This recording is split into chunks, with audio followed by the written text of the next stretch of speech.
everybody. Video log day 28. I haven't been on for a few days because there wasn't a lot to report, especially after the mystery party. Sorry, somebody was pausing. Today is August 2nd, 2022, and it is a Tuesday. I have a little bit less than, well, actually a little bit more than a week before I head out to Austin, Texas for the Lone Star Invitational competition for the Country Western. That is actually going to be my first competition in the ACDA circuit, which is the American Country Association of Dance, perhaps. I think that's what it stands for. So that is actually a different circuit than the ones that I have been participating in, because my coach wanted me to try a different circuit because he feel like I have the potential to be able to take a title there too. So we were just gonna go try it out. It would be cool to have be on the podium for a couple circuits, right? So let's see what happens. Hopefully it's fun, because if I want to do that, that means I have to participate in one other competition out of that circuit before I go for the national title. And obviously it's always fun. You know, if I have unlimited money, I would want to go to every single competition there is. But however, it is additional expense, especially for now that I am not making any money yet, which is sometimes it can get a little stressful. Yesterday, my friend and I were talking about, somehow the topic of money came up, and it's kind of similar to this, right?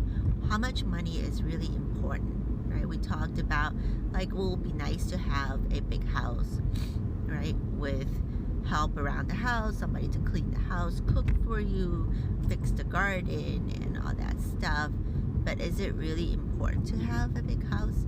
It's kind of nice to have, in my opinion, but I feel like it's really more important to be happy.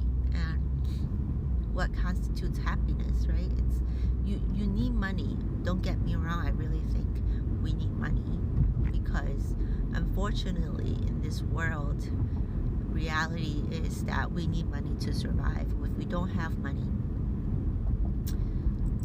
then you can't even talk about happiness, because you'll be worrying about how you're gonna put food on the table, where are we gonna get money to buy clothes, where you're gonna live. So all that is important. It's just sometimes I feel like, but how much is enough, right? You can see a lot of people who might not have a lot of money, but they're very happy. But then I feel like they're probably, but if you're in their shoe, they're probably pretty envious of people who do have the money, right? To do all these extra luxury things, like go dancing, right? They'll be like, I wish I have extra money to go dancing and take dance lessons. And it's true. So yeah, I mean, my opinion is that we need money, but I don't think I need a huge house and with all those servants running around, because when you have money, there's other issues that you're gonna need to consider.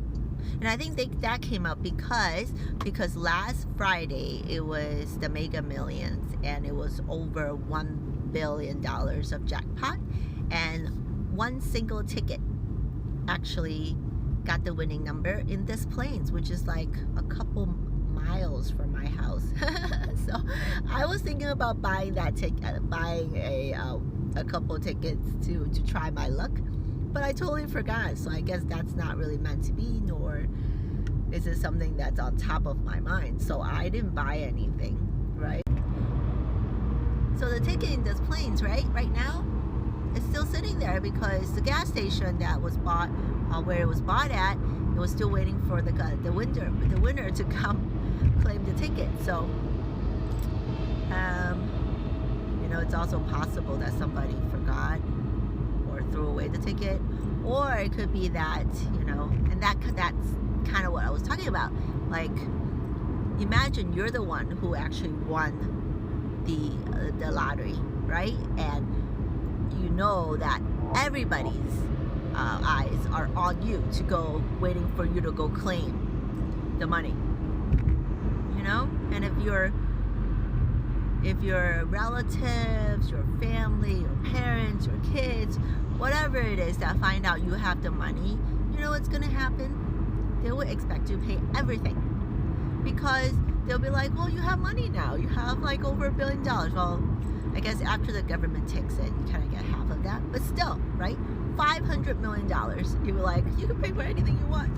So, I don't know. I'm not sure if that's a good situation to be in, because statistically speaking, that 80%, I think, of the lottery winners go broke or go back to where they were at before within 5 years. So that's kind of very sad statistics. Yeah, and a lot of people would tell me, like even my friend who bought a ticket and says, if I win, I'm not going to spend it all. Sorry. I'm going to save it, invest it. But who knows what you're going to do when you actually get the money, because even if you don't want to spend it, people around you will expect you to spend it, right? Well, I don't know. Money has its own troubles. So, yeah. Update on my Sliva. I did an experiment, not on purpose, but by accident. I was doing the sleep control, remember, that trying to set a mental alarm clock of what time I get up each day. So for a few days where I did it, I was waking up at the time that I've set my mental alarm clock at. So then yesterday, I set the alarm clock again. However, this time I was kind of sleepy, so I was drifting in and out of consciousness as I was in my alpha state. So instead of like instructed, right? Imagining the clock and the hands and where I wanted to wake up, I actually just told myself that I'm gonna set my alarm clock. I'm gonna get up at 9 o'clock. And that's all. And I went to sleep after that. I'm like, oh, I want to get up at 9 o'clock or whatever. And guess what? I did not wake by the alarm. I mean, I did wake up. It was like around 6 something. It was really funny that I woke up, because I woke up and then I heard my dad's door open, that means, he didn't wake me up he's not one who woke me up. So I kind of woke up myself. And then the alarm clock woke me up at 9 o'clock. So I didn't wake up at what I said I was going to wake up at. So, so yeah, you got to follow the instructions. Maybe I messed it up. My mental clock didn't recognize when I wanted to wake up.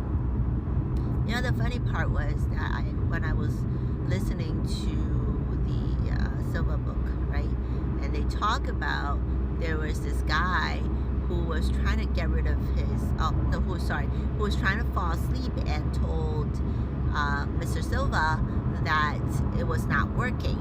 And Mr. Sliva asked him, so what did you do, right? And it turned out that he was doing the process like Mr. Sliva requested. However, he was missing a step, like he forgot to do one step within what Mr. Sliva taught him. And